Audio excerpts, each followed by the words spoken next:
This meeting is being. We're going to do this. Good morning and welcome back to our survey of church history, the church's story. So in our most recent lesson, the 7 ecumenical councils of the church, we talked about the drastic reversal of the situation of Christianity from society, right? What happened? What was that reversal? They let him out of jail. They let him out of jail. Yeah. Giving their land back. They were given back their property. Yeah. So we went from the church being a persecuted minority to being in a favored position of the same religion as the emperor himself. Anyone remember that emperor's name? Constantine. Yeah. So this was a major shift in how the church related to Roman society. And Christianity became the official religion in 380. But remember, I told you last time that by 350, 60% of the Roman Empire was Christian. And so it really went, it tipped over into the majority during that early period. And it happened so fast. The Roman emperors were the ones who officially called and hosted the ecumenical councils, but they didn't control those ecumenical councils. Those were run by the bishops of the church who came from all over to discuss issues. They were meeting to discuss important issues. What kind of issues were they meeting to discuss? Was Jesus human or divine? Was he really the Son of God? Was Jesus really human? Was he really divine? Was he really the Son of God? What were you going to say? Oh, Marriott, you just took a bite. The same thing. Okay. So these were doctrinal questions, and primarily questions of what we call Christology, the doctrine of Jesus Christ. And what does that mean? And we talked about why those matter. Now, the First Ecumenical Council is probably the most important. What was that one? What was it called? Sure. Or what was it about, or anything? Give me anything about the First Ecumenical Council. Nicaea, they did the Creed of Nicaea. Yes, okay. So Nicaea was in 325. And they issued what they called the Creed of Nicaea, and later at the second one, they would edit it, and that would end up being what we call the Nicene Creed. Formally, it is called the Niceno-Constantinopolitan Creed, but then what we call the Nicene Creed. And what was the main issue they addressed? It was a heresy with a certain name. Arius? Yeah, from Arius, and it's called Arianism, right? No relation to, the Nazi nation, none of that. It said that Jesus was a created being, lower than God, not fully divine in the way that God was divine. What was striking or noteworthy to you? So the council rejected that. They said, no, Jesus is fully divine in the way that God is divine. He is not a created being. He's an uncreated being, co-eternal with God. And then, all of the further councils really fleshed that out in different ways, dealt with different little corners of like, well, what about this? Well, what's true about that? Well, what about the Holy Spirit? So over that lesson, was there anything else that stood out to you or you thought was noteworthy? Thinking about the number of people that were at these councils, the diversity of opinions, and how they ever came up with an agreement. How did they come up with an agreement out of all these people? We're not very good at that, are we? No. Although across the church today, Roman Catholic, Eastern Orthodox, mainline Protestant, Free Protestant, all the way across, the Nicene Creed, that second council's edit of the Creed of Nicaea, is still agreed on throughout Christianity.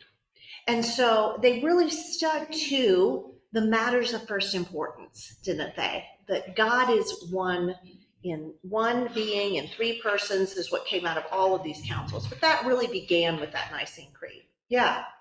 And there had to have a huge diversity of opinion. Great point. What else?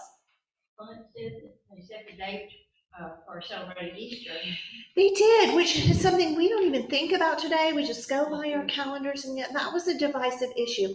And I want you to keep in mind, what was the dividing line on that issue? There were two opinions, and who was on one side and who was on the other? Where was the fracture between them? Not what they thought about Easter, but who were the two sides? This might not be in your notes, so this is advanced. He did talk about it, the East and the West. So there is a division in East and West that, let's see, when are we going to talk about that? We're going to talk about that between our two videos, but keep that in mind that their cultures differed between East and West, and that was what was driving their different opinions on Easter, and that will end up being a factor in what goes ahead. So West is basically Rome and East is basically Jerusalem, or? Byzantine. So, you know what, let's just do this now, because we Sharon and can. I were in Greece, and they celebrate Easter at a different time. than The we do. Eastern Orthodox does, yes, yeah. You're right, still to this day, even Eastern Orthodox here do celebrate Easter. Often it's a week after we do, yes. So, okay. The church is mainly united over this whole period, right? And I've given you kind of a timeline up here. We're not going to discuss it today. It's just for your orientation. We will discuss it later when our videos get shorter, which they will, and we'll have more time for discussion. But the church is mostly united as a whole. We have a few, like the Coptic church leaves in the 5th and 6th century, but mostly the church is one entity. But during this time, there are still substantial differences between the Latin-speaking church in the West. So we say Rome, but really it's everyone who was speaking Latin, and it goes up to Gaul. You know, it's everyone who was sort of on that side. And over this time, the Western Roman Empire loses a lot of ground. There's Germanic invaders. You know, we have a lot of stuff going on in regular history. But the Eastern Church, Byzantium, Constantinople, and East, they speak Greek still. They're still speaking the same language that Jesus and the apostles spoke and that the New Testament was written in. And so there's a different, that language difference is part of a wider cultural difference between them.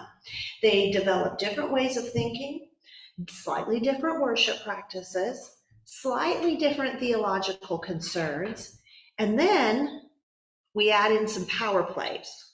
Well, what happens when you add in some power plays to cultural differences? Yeah, exactly. I see your faces. It's like, oh no, I bet I know what happened. Indeed, we get the great East-West schism of the church in 1054.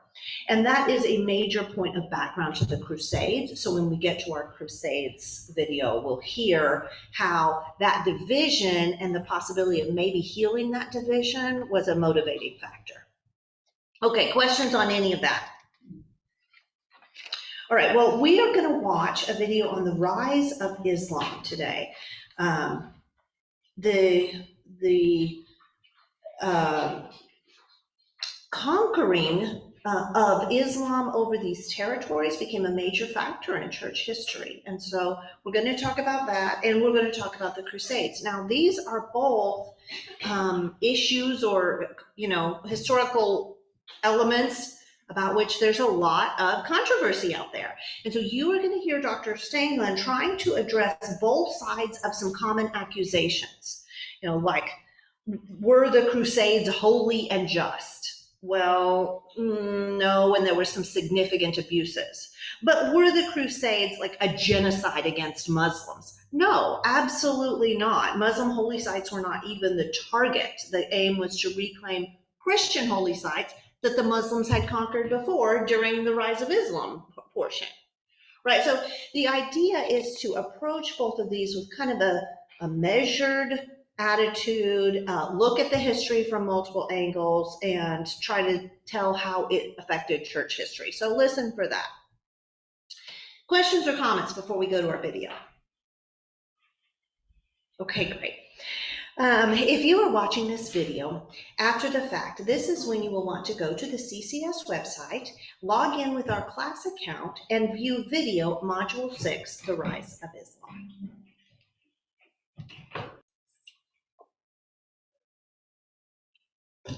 Okay, we watched our video on the rise of Islam. What did you notice? What stood out to you? Or do you have questions? Back on the vocabulary, The vocabulary, yes. where it says the Quranic, Quran, a holy text is considered the term uncreated word of God. Yes. Did I have a typo in there? No, Yeah, no, okay. I just, no. Yeah, just as we consider Jesus to be not a created being, but an uncreated being, the Logos of God, that role in Islam is not filled by a person, because there's only one person of God, Allah.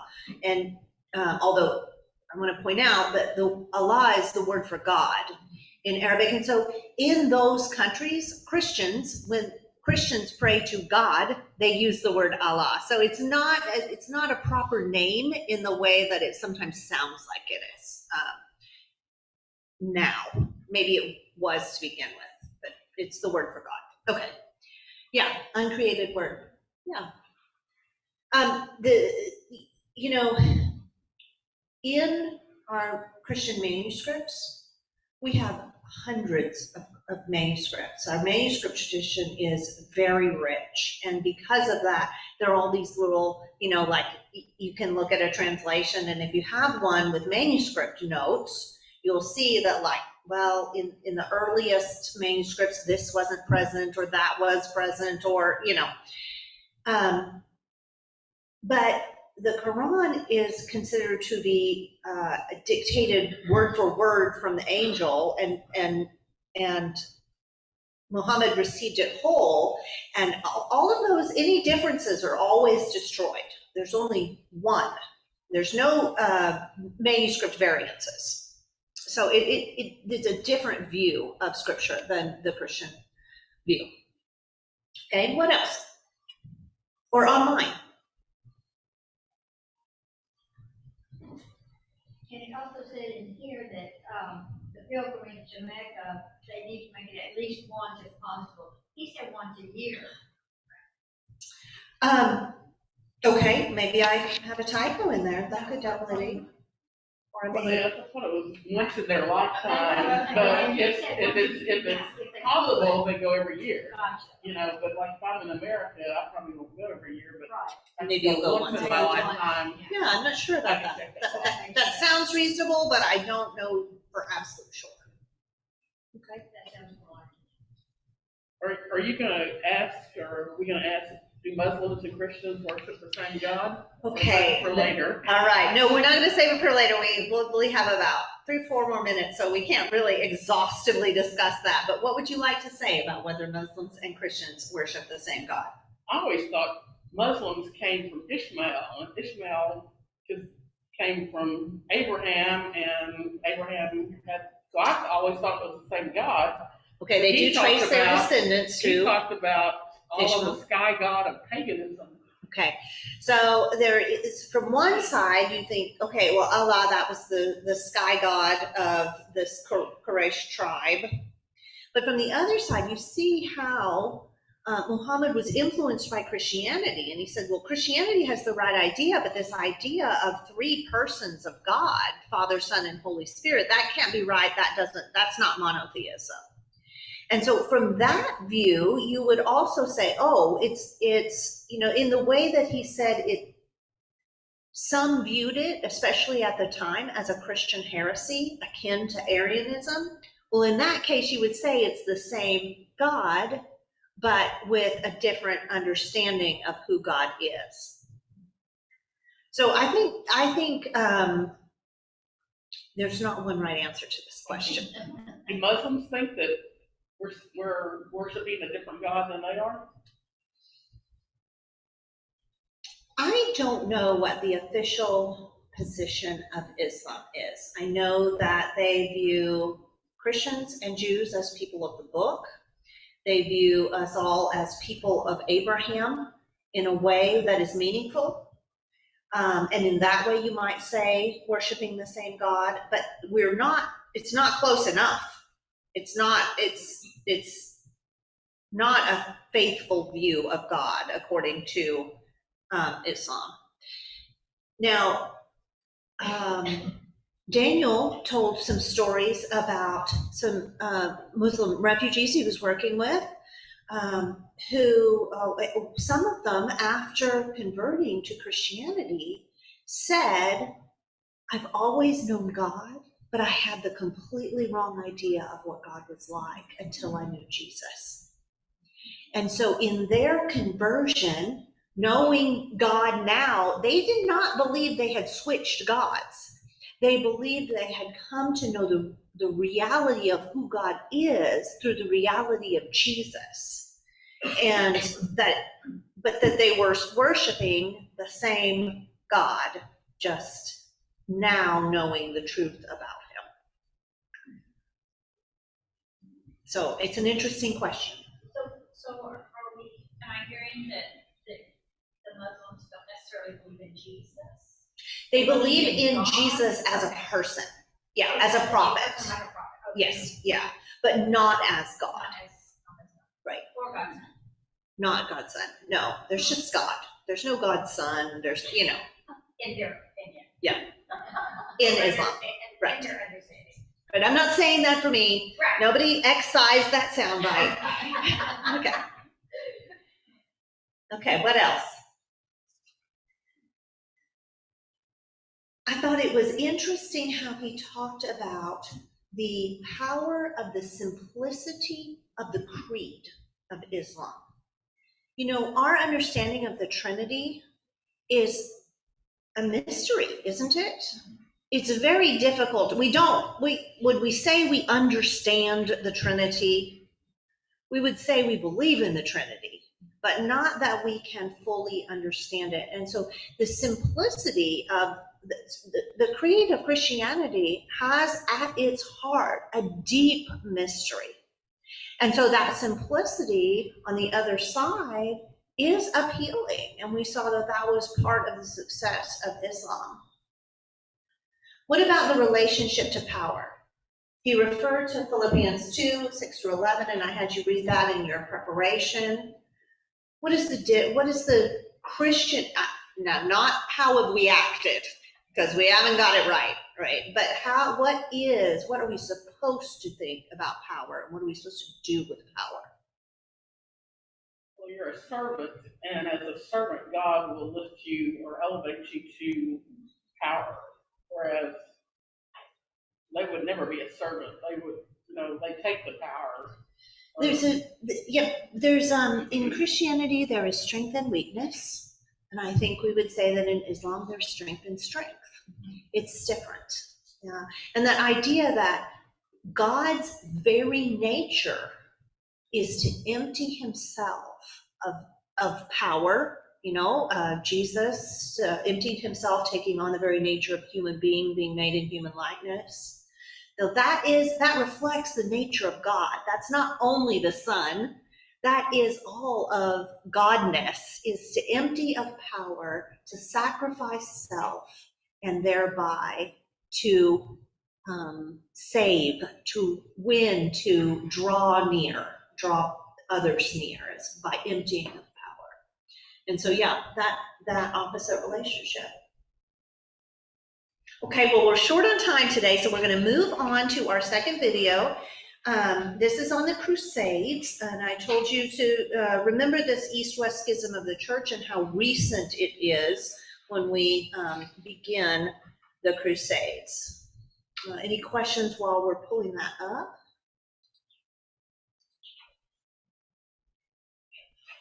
Module 6, okay, we're on to module 7.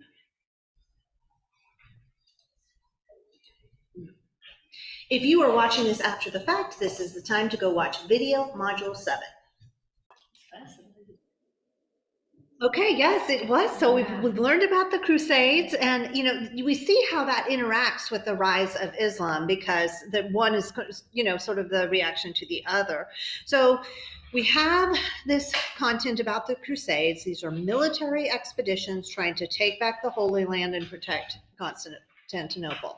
Someone review for me why people might have wanted to go on the Crusades. We can see why Constantinople wanted protection, but why did Roman Christians, say in Europe, want to go on those crusades? To recapture Jerusalem. The love of the Holy Land, right? Especially Jerusalem, that desire for those sites and the importance attached to those places. Yeah, definitely. Why else? To reunify the East and West churches. Yeah, so this schism is pretty new. And although there are cultural differences between the Greek-speaking East and the Latin-speaking West, it's still, these were Christians. And the importance of that was not lost on the church. Now, they had their squabbles, there were certain doctrinal issues that it was about, but it was also about power struggles. So, your general person maybe doesn't care about the doctrinal final points or the power struggles. And they see like, well, that's the East. Those are Christians. Those are Christians too. Yeah. What else? Pope Urban II gave indulgence against their penalties for their. Okay, that offer of indulgence. All right, now indulgence tends to be a concept that we are unfamiliar with. Had anyone known indulgence? We've talked about it in some of our classes before, but it's a little bit of a difficult concept. And so I have a long paragraph in your handout sort of explaining what indulgence is and what, I'm forgetting to use the mic, sorry, and what indulgence is for. But it's that idea that, yeah, sure, Jesus forgives our sins, but that doesn't make reparations for the people you hurt in this life. And so taking that concept and then extrapolating it and saying there are earthly consequences, they would say temporal consequences for sin that you have to make up for, and you do that by penance or by time in purgatory. You don't want to spend time in purgatory. You don't want your family members to be stuck in purgatory. You can do penance. You can give to the church. Well, You can buy your way out. then it becomes buying you. That is the abuse of the concept of indulgence, is to buy your way out. Yes, and we're going to keep that in the back of your mind, because by the time we get to the Reformation in the 1500s, that was a huge point of corruption in the church that the reformers were concerned about and speaking against. Yeah. Yeah. So he offered, like, you go on a crusade, you're paying it all. You're completely wiping out all the temporal consequences of your sin. You skip purgatory, go straight to heaven. So it was very appealing in that way. Well, I read that if you were rich enough, you didn't have to go on a crusade. You just paid for somebody else to go on a crusade and for you. Yeah. So we're beginning, well, and you can see that the giving of alms has always been important. Support of the poor has always been important. Isn't that a good thing? Shouldn't that be worth something? And then from there, it becomes buying your way out in that same way. Yeah, you can see how the idea becomes the abuse. Indulgence here has a totally different concept, because when we indulge in the It's not how we use, like, yes, let's indulge in a little dessert today. No, it's different. All right. So do you think, so this idea of protection and probably fear of invading Turks, right? This is scary when people are coming into your territory, and probably some hatred, because with fear comes hatred. But looking at the list of motivations, are these bad motives? Maybe not. Certainly not all not. It's certainly not all bad motives, right? And yet it seems that what came out of the Crusades, there were a lot of harmful results, weren't there? Yeah. And so that idea of taking back the Holy Land, it didn't happen. There's, all of that, from that standpoint, it's a complete failure because there's no lasting presence in Christian presence in the Holy Land after the Crusade. And there was a lot of harm to others along the way. I see that oh, this is not your notes, good, because I wrote in my notes Easter Christians, but I meant Eastern Christians. Harm to Eastern Christians was definitely part of it, and for further alienation of the Eastern Church. They also point out there were bad actors. Yes. Within the. Yes, and there were atrocities in the Crusades, as is always, almost always, or always the case with an invading force. You hand people power, and they don't always use it well. You can look at Ukraine today. Always atrocities. Yes, yeah. And so that was definitely a real part of the Crusades. Yeah. It probably gave it its worst name. Yes, yeah, the worst sense we might have of what the Crusades were comes from those atrocities, especially that Fourth Crusade that he described, where they were actually sacking their allies, right? Yeah, and he said it was a disaster. So yeah, well, and yet out of it, as historical forces work, we also have some revival type results, revival of commerce, revival of learning, and all of those sort of, other side of the coin. And so this is a period of the early medieval period that there's a lot of problems in history, and yet we see, we're heading towards what would be some of that revival of learning and commerce will lead into greater revival later in medieval Europe. Okay, How successful were they in retaking those cities? Well, they retook them and then they lost them again. They retook. Yeah, so he gave a date for the retaking of Jerusalem. It's in your handout. I don't remember what it was, but 1099 maybe. That they lost them to? Yes, yeah. At the end of that period of the primary crusades, they were all again lost. I understood him say that the Muslims recaptured them. Right. But then they lost them again, is what you were saying? The Christians lost those cities to recapturing Turks. Yes. Well, the Crusaders didn't stay in Jerusalem, did they? Did they go back to their homes?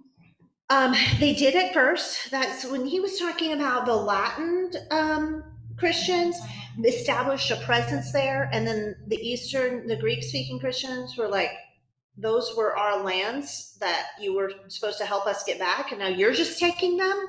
So they did stay there, and he talked about the hospital orders that admitted, the different religions without prejudice. So all of that was there. But then another siege, another round of sieges comes in, more battles, and they lost. Yeah. Well, there are 3 readings that Dr. Stanglin suggests, and I've been ranking these readings for you and telling you, are these at the top of your list and not? These are just medium, and as always, if you like these, I think you'll find them very interesting. But it's nothing that's going to be critical for deeply understanding these sections. So the first is St. John of Damascus. This is, I don't know how, 5 pages, in the 13-point font or 14-point font that I've given you. And this is the one that he was saying is a Christian who was present in, as a servant in an Islamic family, and wrote kind of like a commentary. He wrote a bunch of commentary, Christian commentary, but including that, he wrote about Islam. And he wrote about it, as Dr. Stanglin was introducing, as from the idea of it was a Christian heresy, because they believe in God, but not Father, Son, and Spirit. And so it's a quite an interesting little thing. And I'm going to just come tell me if you want a copy. There's also a piece. This is on, you mentioned Fulker in the video. This is Fulker. This is what conditions were like in Europe at the beginning of the First Crusade. And it sets the stage. And the basic upshot of this is things were bad in Europe. There was a lot of problems they were having, and especially with a lot of feudal hostilities, highwaymen, crime, high crime. And so it's just 4 pages, a little less than 4, 3.5, about what things were like at that point. And then 2 pages, just front and back, you could read all of Pope Urban's sermon about offering his indulgences and inspiring the people to go on crusades. So these are the 3 additional readings, totally optional. We're not going to discuss them in class next week, but I will copy for anyone who wants them. And there's also a little YouTube video, and it's like 3 minutes. It's an animation of how 5 major world religions have spread over the world, and it goes from like 3000 BC to present day. And so you can watch, it's color coded. So you can watch the color take over this region and then be taken back and then take over again. And, so it's quite interesting.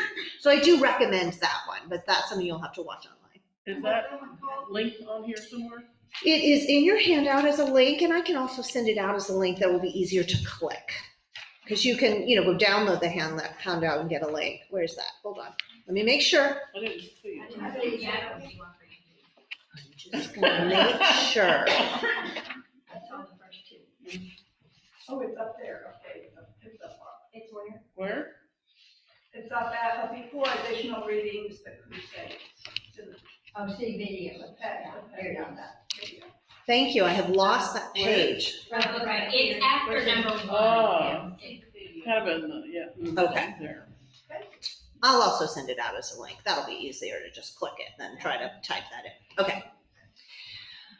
Other questions and comments? Well, that is today's lesson.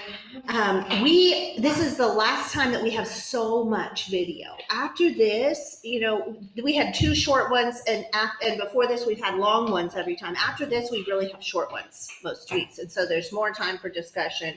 And we'll hit the timeline again. This was just FYI, but we'll discuss it again in some future lessons. What's that? Oh, yeah. So I hope we're halfway through the series. I hope this has been beneficial, and I look forward to the next one.